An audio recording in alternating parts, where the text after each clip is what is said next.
Ya, ini mungkin menjadi akhir dari perjalanan. Ini hanyalah permulaannya. Di suatu tempat di dekat tempat tujuan, kami telah cukup banyak melewatinya. Saat ini musim panas, para saudara perempuan sedang mendempul bingkai jendela dengan menggunakan owakum. Ada kabut, ya tentu saja, ini adalah pita yang pertama. Para pria sedang membawa sebuah balok besi. Mereka sedang memeriksa semuanya secara seksama, termasuk lantai-lantai. Kelihatannya mereka turun masuk ke dalam selokan, dalam pakaian pelindung. Mereka melakukan pekerjaan yang agak sedikit berbeda di sana. Saya bertanya-tanya bagaimana cara mereka mengatur pengalihan pekerjaan di antara mereka. Saya pribadi menyukai pemandangan ini. Mungkin ada banyak pekerja yang ahli di sana. Tidak, saya pikir tidak juga. Lihat, apakah dia seharusnya menjadi seorang yang profesional, namun mereka mungkin mempunyai beberapa orang terampil juga. Ini betul-betul melanggar pekerjaan. Saya heran bagaimana mereka bisa menyesuaikan diri dengan hal itu. Beberapa persimpangan jembatan penyeberangan. Ini adalah Finlandia. Dapur. Dapur merupakan daerah kekuasaan wanita. Tentu saja. Sekarang mereka sedang membongkar truk bermuatan batu-batu berbentuk kubus. Baiklah, Saint Petersburg tertinggal di belakang. Kami sedang berada di Jalan Viborg, dan sekarang, sebagaimana yang supir kami katakan, saat Anda sedang melaju di jalanan, tancap gas saja. Tujuan terdekat kami adalah Viborg. Setelah itu kami akan berbelok ke Lappeenranta, melewati Kouvola dan Lahti, berbelok ke Riihimäki, dan terus melaju sepanjang jalan tol Tampere-Helsinki, menuju tujuan akhir kami Tervakoski. Jalanan menuju Viborg mulus dan lurus, dan seringkali melewati hutan. Jalan tol ini bernama Skandinavia. Jalanan tersebut sangat ramai dan dipadati oleh kendaraan jenis setengah truk. Seluruh lalu lintas truk ini melintasi Finlandia sampai ke Rusia. Apakah ini? Ini adalah salah satu video pertama. Di sini mereka sedang membersihkan puing-puing dari halaman. Dan apa ini? Sekarang mereka sudah menyiapkan pintu gerbang jalan masuk. Di saat sepi, perjalanan ke Finlandia seperti sebuah perjalanan berlibur. Namun perjalanan pulang dengan membawa muatan adalah persoalan lain yang sesungguhnya. Semuanya akan lebih sulit nantinya. Seperti truk besar yang sengaja mencoba mendorong Anda masuk ke jalur berikutnya. Tentu saja hal tersebut tidak benar. Sebaliknya, pengemudi yang ahli sangat berhati-hati. Jika mereka berjalan beriringan, mereka menjaga jarak dan selalu memberi jarak yang baik antara mereka dan kendaraan yang ada di depan mereka. Hanya saja perjalanan yang sulit yang membuat Anda berpikir bahwa semua keadaan itu bertentangan dengan Anda. Namun demikian, semuanya itu akan terjadi dalam perjalanan pulang. Di saat kami kembali ke rumah di Petersburg dengan muatan beberapa ton. Namun sekarang semuanya terasa ringan dan mudah, dan kami sedang melaju ke Finlandia. Dan yang ini apa? Sekarang mereka harus memasak di ruang terbuka. Mereka belum memiliki ruang makan saat itu. Mengangkat bahan bangunan ke sini. Mengapa kami melakukan perjalanan ke Finlandia? Jawabannya sederhana. Kami akan pergi ke Tuan UP Poutiainen. Bagi Anda yang belum tahu, UP memberi bantuan melalui peralatan kedokteran, kursi roda, mainan, makanan, dan sejenisnya. Sekarang kami akan melewati Viborg, lalu kami harus berbelok ke Lappeenranta. Daftar orang-orang yang dibantu oleh UP sungguh mengesankan. Rumah-rumah ibadah ortodoks, panti asuhan, rumah sakit di Finlandia, Rusia, negara-negara Baltik, Armenia, dan bekas negara-negara Soviet bersatu lainnya. UP menerima surat-surat dan telepon-telepon ungkapan terima kasih. Namun, dia sendiri menganggap pekerjaannya ini sebagai sebuah tugas Tuhan. Periode yang sama lagi, cuplikan film yang cukup lebih awal. Mereka sedang mempersiapkan jendela-jendela untuk pemlesteran. Sekarang Anda bisa melihat bahwa mereka belum terlalu menguasai kamera, karena kameranya bergetar terus. Kami melintasi jalanan yang sangat tua di sepanjang terusan Saima. Sekarang kami akan menyeberangi jembatan dan gerbang yang terkunci di bawah jembatan tersebut. Kami berada di wilayah perbatasan Rusia. Orang Finlandia menyebut jalanan ini jalanan bunuh diri. Di sini kami sekarang ini adalah kawasan bea cukai. Selalu ada pemeriksaan yang ketat dan kesulitan-kesulitan di pihak kami, sehingga terjadi antrian yang panjang. Lagi-lagi diperlukan banyak waktu hari ini. Sekarang kami harus melewati pos perbatasan. Pos tersebut jauh dari pos bea cukai bagi kami, dan kemudian kami akan ke pinggiran Finlandia.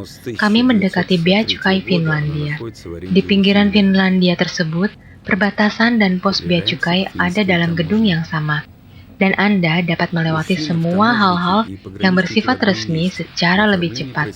Namun alhasil, kami membuang terlalu banyak waktu saat hendak melintasi perbatasan, sehingga kami cukup kesulitan untuk mencapai tempat tujuan kami hari ini. Ini adalah rekaman yang sama, maksud saya dari periode waktu yang sama. Dan sekarang mereka nampaknya sedang berada dalam hujan. Mungkin mereka memakai mantel yang kedap air karena debu. Anda dapat melihat ada semen dan berbagai hal di sana. Awalnya, UP mengalami suatu kejadian. Dia mengirimkan sumbangan untuk rumah sakit anak-anak. Hanya seperangkat pakaian biasa, makanan, kursi roda, popok bayi, dan beberapa lainnya. Barang-barang tersebut diterima di Saint Petersburg dengan ungkapan syukur. Namun, barang-barang tersebut tidak kunjung disalurkan. Ketua dari para dokter di rumah sakit memiliki masalah. Dia tidak memiliki dana untuk membayar biaya-biaya untuk peralatan. Jadi, dia memutuskan untuk mengambil risiko dan menjual sebagian dari sumbangan tersebut, dengan harapan bahwa UP tidak akan pernah mengetahuinya. Tidak ada yang tahu bagaimana caranya, namun akhirnya UP tahu hal tersebut. Betapa marahnya dia sewaktu mendengar hal itu. Dia tidak mau menerima penjelasan apapun juga. Sudahlah, saya tidak mau mengenal dia lagi. Ini ulangan episode yang sama lagi, di mana mereka sedang meratakan jalan, namun hari sudah malam. Ini sepertinya sudah jadi semacam pekerjaan penyelesaian interior. Di akhir musim gugur, kesulitan-kesulitan dalam perjalanan mulai terjadi. Saat air di permukaan jalan di dataran yang rendah membeku, orang Finlandia menyebutnya dengan es hitam. Es hitam tersebut tidak kelihatan berada di jalan aspal. Sebuah kecerobohan saja dan pengemudi akan kehilangan kendali. Mobil akan tergelincir sampai ke jalur berikutnya. Dan kami mengambil foto-foto salah satu kecelakaan yang kami alami. Kendaraan kami keluar dari jalanan dan terbalik di atas selokan jalan, persis di tempat di mana tidak ada pepohonan, bebatuan, tiang pancang, bahkan tidak ada satupun ranting. Bahaya lainnya adalah rusa besar. Beberapa radar dipasang di daerah-daerah yang paling berbahaya untuk mengetahui benda-benda yang banyak bergerak. Jika radar tersebut mulai berkedip-kedip, itu berarti saatnya untuk mengurangi kecepatan, karena rusa-rusa besar tersebut tidak menyadari adanya bahaya. Ini sama sekali bukanlah pekerjaan wanita, namun pekerjaan itu masih jauh lebih baik daripada membawa karung-karung yang berat. Tentu saja, sungguh pun demikian, mereka nampak agak tidak berpengalaman. Lihat mereka. Anda dapat melihat betapa ringan tangannya mereka. Alangkah baiknya melihat bagaimana mereka melakukan pekerjaan mereka. Teramat sulit pada musim dingin saat kondisi jalanan memburuk. Jalanan menyempit, gelap dan licin, dan ketika badai salju menerpa, angin seolah-olah merubah arah jalanmu. Kendaraan beroperasi dalam kondisi yang terlalu berat dan sering kali mogok. Ada suatu kejadian di jalan, mesin mulai menyentak-nyentak ke dalam knalpot, dan kemudian mesin mati sama sekali. Ada mobil di belakang kita. Mobil itu berhenti. Sang supir, seorang Finlandia, keluar dari mobil dan bertanya, "Ada apa?" dan mulai menolong. Sebuah truk milik orang Finlandia juga berhenti dan supirnya menghampiri kami. Kami bertiga memperbaiki mobil dengan cepatnya. Namun sesaat kemudian, ada bunyi yang keras. Sebuah mobil jeep milik orang Finlandia melaju ke arah mobil kami, dan kedua orang yang menolong kita terluka parah. Hingga saat ini saya ingat nama-nama mereka, Arska dan Yuri. Saya rasa ini adalah periode yang sama. Terlihat cukup membosankan. Namun, pada kenyataannya, ada banyak keanekaragaman di sini. Sebaliknya, memakan waktu yang cukup lama untuk memperbaiki gedung tersebut kembali. Dibutuhkan waktu juga untuk menjadi terampil. Mari kita beralih ke inti cerita dan melihat siapakah orang-orang ini, pergi ke UP, apakah dan untuk siapakah sumbangan-sumbangan yang mereka bawa dari UP. Saat ini di belakang setir, Anda bisa melihat Rahib Alexander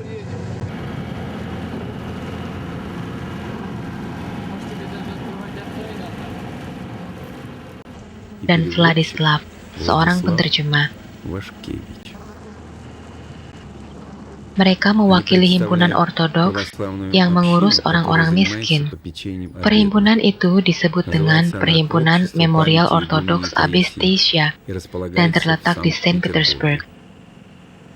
Sebelum revolusi tahun 1917, di sini ada ruang olahraga. Lalu hingga tahun 1991, sebuah sekolah menengah. Dan ketika bangunan tersebut bobrok dan hampir menjadi puing-puing, pemerintah kota menyerahkannya kepada organisasi tersebut. Manusia diciptakan untuk pekerjaan-pekerjaan yang baik, pekerjaan-pekerjaan yang kudus, kesetiaan, kebenaran, cinta, kemurahan hati, tidak mementingkan diri sendiri, keberanian, dan kesederhanaan untuk melayani berbagai kebutuhan dari gereja dan tanah air. Demikian ditulis Saint John dari Kronstadt. Pengikut yang setia, Abestia, dengan doa restunya, mendirikan perhimpunan saudara-saudara perempuan di Tsar Rusia. Pada tahun 1991, tidak ada uang untuk rekonstruksi, namun ada doa. Bahkan itu bukan doa yang biasa, seperti doa sebelum makan, namun satu doa yang tersebar di seluruh gereja-gereja yang ada di kota. Karena semua orang yang tinggal di wilayah yang berbeda dan beribadah di gereja yang terdekat. Namun demikian, doa mereka telah didengar. Para pendukung, pendonor, dan sukarelawan mulai bermunculan. Dan mereka sendiri tidak hanya duduk bermalas-malasan, memutar-mutarkan ibu jari mereka, dan menunggu pertolongan dari surga. Mereka mulai memperbaiki gedung tersebut dengan tangan mereka sendiri. Dan di saat yang sama juga melakukan hal yang terpenting, di mana perhimpunan tersebut dibentuk untuk mengenang Abestia.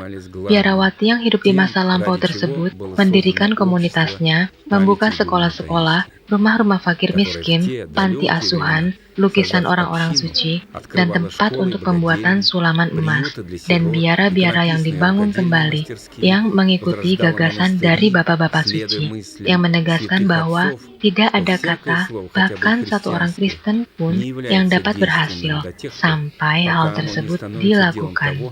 Saat ini, anggota-anggota dari perhimpunan tersebut dinamai menurut Abestia, melakukan hal yang sama. Namun semua yang dia lakukan kemudian menjadi jauh lebih rumit untuk dilakukan di kondisi yang modern.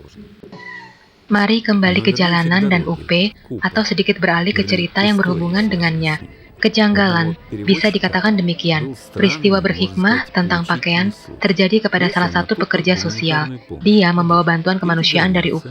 Perbatasan ada di depan, akan ada pemeriksaan, timbangan, batasan-batasan, singkatnya masalah. Sehingga untuk menghindari dirinya dari kesulitan, ia membuang beberapa kantong baju bekas ke hutan.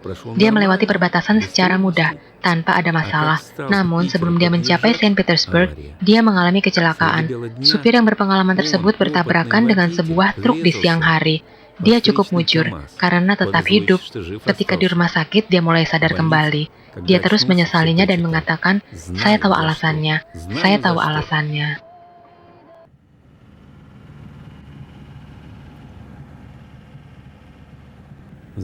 Mari kita kembali ke tamu-tamunya UP. Tamu-tamu yang adalah orang-orang yang datang untuk mengambil bantuan dari UP.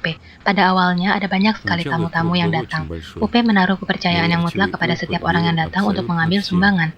Namun setelah ada beberapa masalah yang timbul di antara beberapa orang dari mereka, yang mana untuk alasan yang berbeda-beda, mereka mulai menjual sumbangan tersebut di Rusia. UP akhirnya mulai untuk berurusan hanya dengan mitra yang paling dekat. Anda hanya bisa mempercayai rahib-rahib dan pendeta-pendeta. Inilah yang menjadi kepercayaan UP sekarang ini. Karena begitu Anda mulai membuat orang-orang muncul, di mana mereka hanya ingin memperkaya dirinya sendiri dengan sumbangan tersebut, dan bahkan menjadikannya sebagai ladang usaha. Jadi, lebih baik sedikit suara dan banyak tindakan. Gudang terlihat di seberang sana. Kami hampir tiba di tujuan kami. Upe tahu kami datang, dan dia mungkin sudah menunggu kami di gudang. Мы уже приехали. Вон виднеется склад. Kami sudah tiba. 400 километров в один конец. Kami sudah melakukan perjalanan lebih dari 400 kilometer.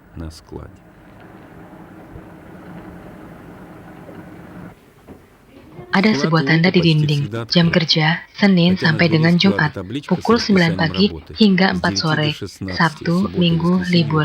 Di Finlandia, hidup biasa saja dan semuanya berjalan sesuai dengan hukum yang berlaku. Namun, orang-orang di sini bisa bekerja hingga pagi dan libur. Seringkali terlihat seperti hari-hari bekerja yang sibuk. Orang yang bekerja di sini murni berdasarkan kesukarelaan. Upe ada di sini. Selain dia, ada 3 orang lainnya yang membantu di gudang. Coba tebak, manakah di antara 4 orang ini yang sangat dermawan, ketua organisasi amal, Upe Poutiainen. Ini Slava Vaisanen. Dia adalah supir dan penolong sukarelawan Upe. Dia seringkali mengangkut sumbangan-sumbangan ke Rusia. Ini Paavo Suomalainen. Dia supir yang juga membantu Upe dari waktu ke waktu. Dan ini Yok Grönqvist, orang Finlandia yang memiliki nama keluarga Swedia, seorang yang sangat pemalu dan sederhana. Dia datang kepada UP karena keingintahuan, tapi menjadi terikat pada pekerjaan ini.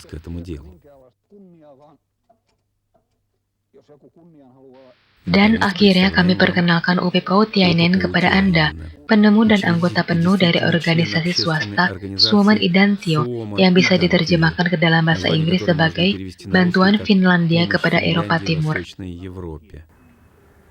Dan hanyalah pegawai biasa.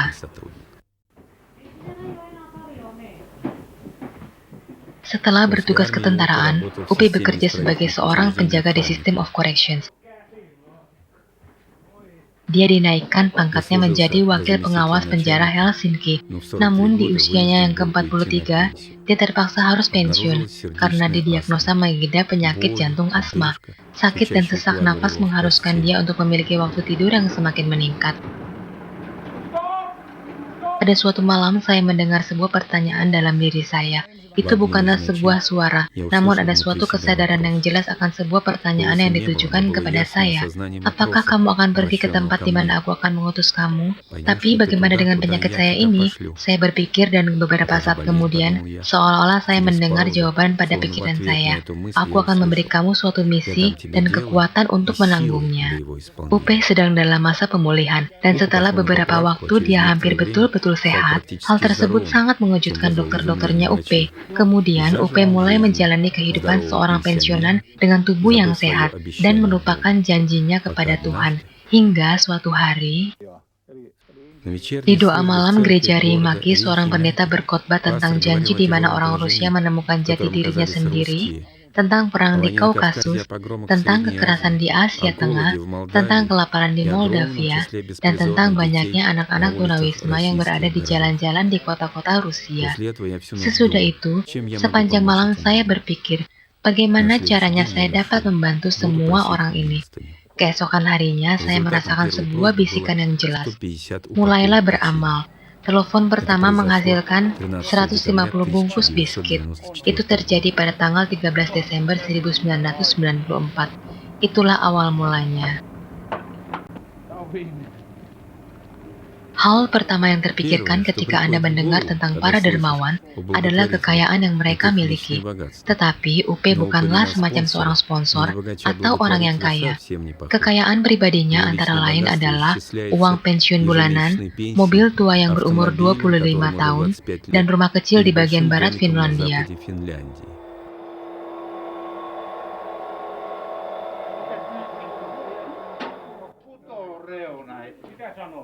UP tidak pernah menggunakan sumbangan-sumbangan yang diterimanya untuk keuntungan pribadinya sendiri. Bahkan pada saat kedatangan tamu di gudangnya, UP menjamu mereka dengan makanan-makanan yang dibeli dengan uangnya sendiri. Kecermatan yang seperti itu merupakan ciri khas dari orang Finlandia. Kebanyakan para penyumbang, baik itu perusahaan-perusahaan, perseorangan, maupun jemaat gereja, tidak memikirkan keuntungan pribadi mereka sama sekali. Namun demikian, UP mengumpulkan foto-foto tempat-tempat tujuan bantuan kemanusiaan diberikan, sehingga tidak ada keraguan dalam pikiran para penyumbang bahwa bantuan mereka telah betul-betul diterima oleh orang miskin dan orang yang membutuhkannya. Sebagai balasannya, Bapak Alexander dan para asistennya membantu sepenuhnya. Mereka memberitahukan UP semua langkah dan tujuan mereka. Mereka membawa barang-barang yang dikumpulkan UP, menyortirnya dan mengirimkannya ke rumah sakit dan panti asuhan, panti jompo, orang miskin dan cacat di Saint Petersburg, dan daerah Rusia lainnya. Anak yatim merupakan objek perhatian khusus dari perhimpunan tersebut. Saat ini, jumlahnya telah melampaui angka 1945. Perhimpunan tersebut mengasuh 11 panti asuhan, di mana ada 1.100 anak yang tinggal di sana. Ini bukan pekerjaan para anggota komunitas saja. Setiap tahun ada sesuatu yang baru. Pertama, mereka sibuk dengan perbaikan gedung, lalu ada kesempatan untuk terlibat dalam menyulam dan melukis ikon. Lalu sebuah cetakan kerja dibentuk. Kerja amal adalah salah satu bentuk kegiatan lainnya. Organisasi dibangun dari semua jenis kegiatan tersebut. Kegiatan ini bisa disebut tugas dari ketaatan yang dilakukan para anggota. Meskipun ungkapan ini diambil dari istilah monastik, ini bukan biara dalam arti biasa, namun sebuah biara di dunia.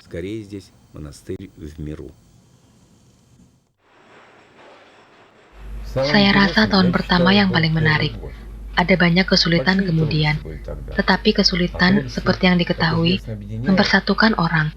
Ada kesatuan dan semangat yang luar biasa yang bahkan hingga hari ini kita memiliki dorongan yang kuat untuk melakukan pekerjaan kami.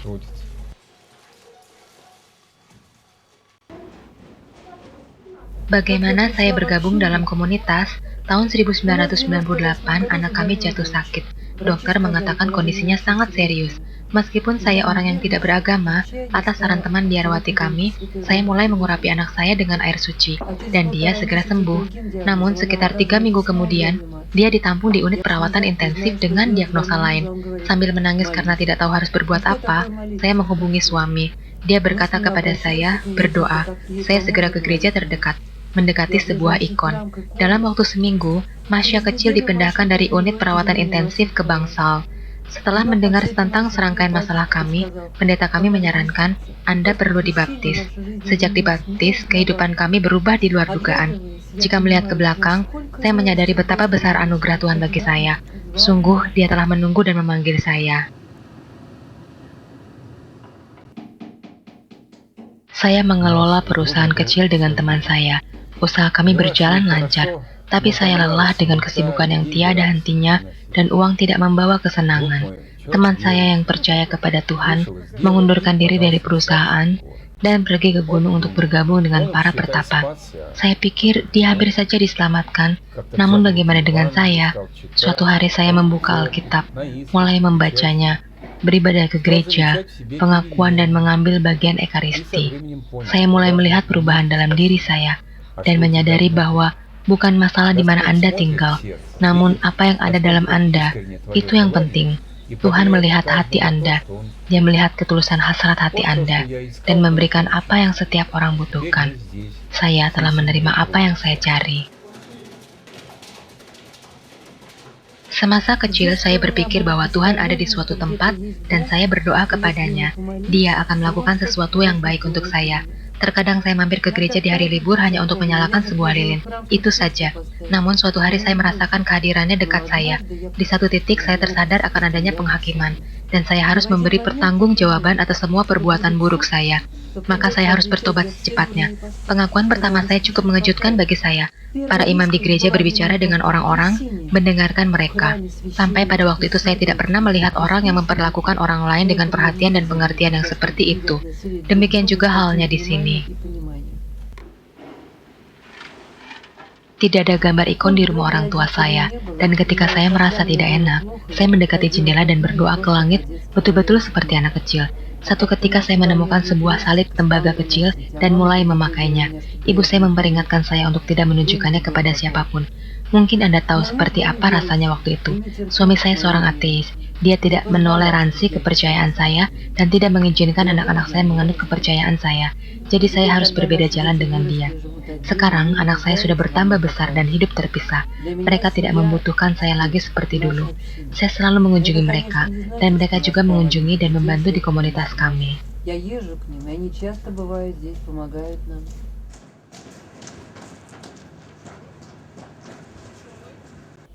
Komunitas kami dapat disamakan seperti tungku perapian, di mana seluruh gairah dan kegagalan kami dibakar. Penyesuaian karakter menjadi persoalan bagi setiap komunitas, tapi di monastik belum terlalu menyolok. Lingkungan mempengaruhi keburukan dari semua karakter yang kasar.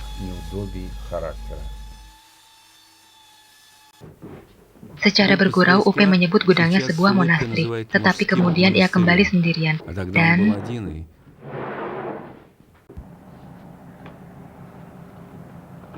saya terdorong oleh kesuksesan awal, tapi ketika suatu saat kemudian saya menelpon tempat lain, mereka berkata, kami tidak memberi makan orang Rusia.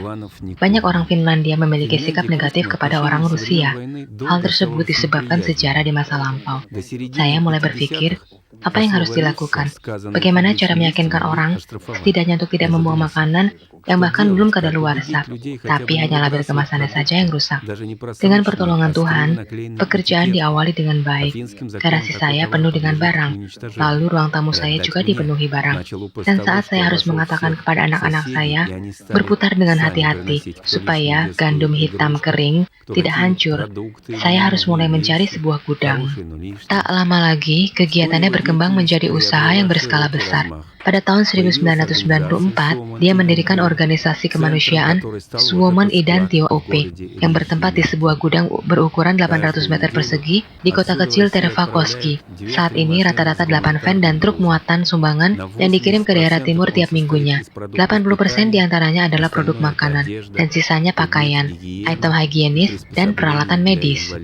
Selama 13 tahun Suomen Idantio telah memberikan bantuan kepada ribuan korban perestroika di bekas negara Uni Soviet senilai total lebih dari 60,1 juta euro. Jika ditinjau dari segi kargo atau volume, jumlahnya mendekati 1.000 semi-truk muatan barang pasokan. Jumlah yang luar biasa, khususnya jika Anda mengetahui dari mana barang-barang tersebut berasal.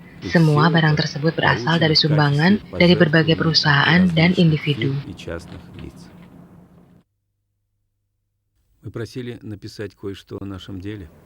Anda ingin saya untuk menulis beberapa kata tentang pekerjaan kami? Saya sekedar melakukannya karena merasa harus melayani orang-orang. Jika Anda ingin dibantu, lakukan yang sama untuk orang lain.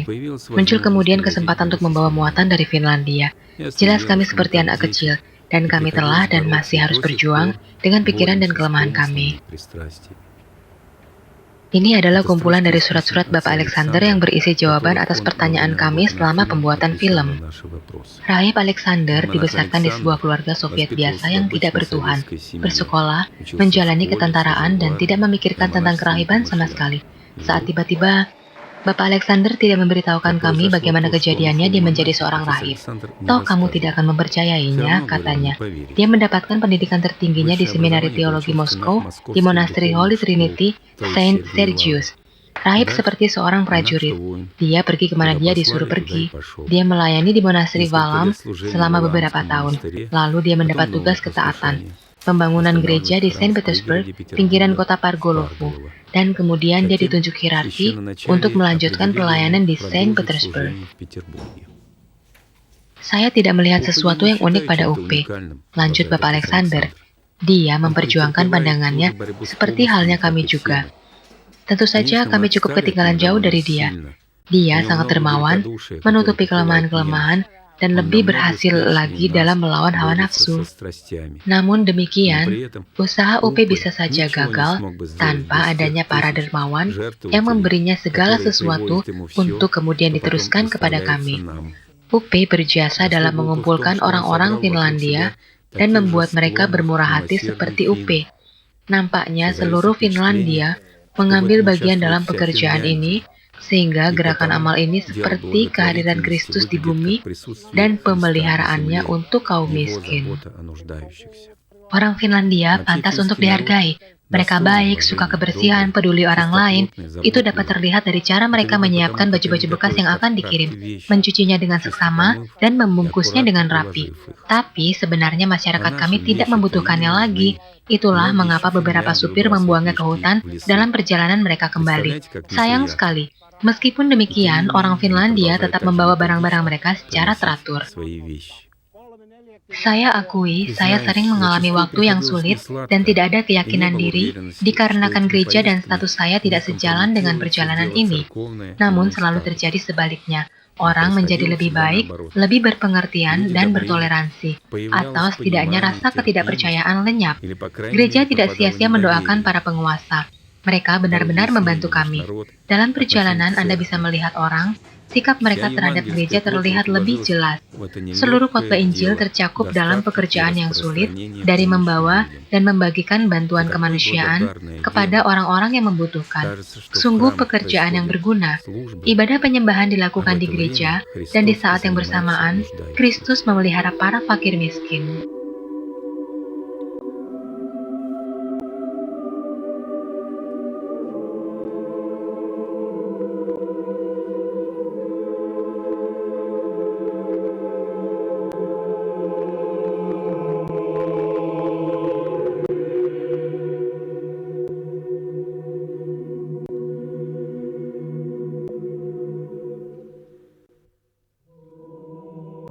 Saya tidak bisa menunggu dengan bermalas-malasan karena saya tahu bahwa saya bisa menolong orang-orang itu. Saya tidak melakukan pekerjaan ini agar merasa lebih baik. Seringkali saya merasa tidak enak dan jengkel di saat saya letih dan yang semacam itu. Tetapi saya bekerja karena orang lain merasa tidak baik dan mati karena kelaparan. Menurut saya, masyarakat dan individu ditentukan dari bagaimana mereka memperlakukan orang yang paling lemah dan kurang mampu, yaitu sesama manusia.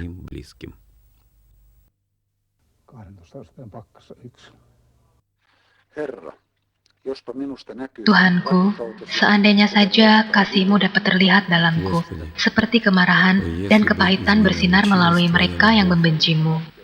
Kalau saja saya berani menyebut nama-Mu, sama beraninya menyebut nama pangeran di dunia ini, berulang-ulang dalam percakapan setiap hari, di rumah, di sekolah, di tempat kerja, di jalan, di alat media.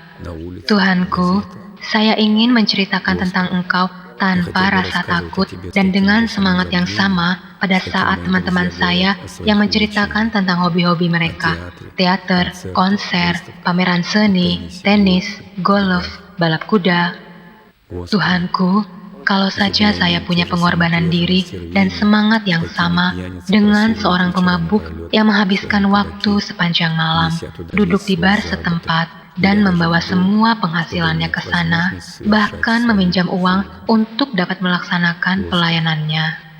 Tuhanku, kalau saja saya dapat menggambarkan tentang Engkau kepada sesamaku dengan keahlian dan ketepatan yang sama, dengan di mana penggoda mengarahkan mangsanya masuk ke dalam pencobaan dan nafsu untuk membunuh jiwa dan tubuhnya. Banyak orang yang berkata, siapa yang akan menunjukkan kebaikan kepada kami? Oh Tuhan, biarlah terang wajah-Mu bersinar atas kami. Engkau memenuhi hatiku dengan sukacita yang lebih lagi dari yang mereka miliki di saat banyak gandum dan anggur.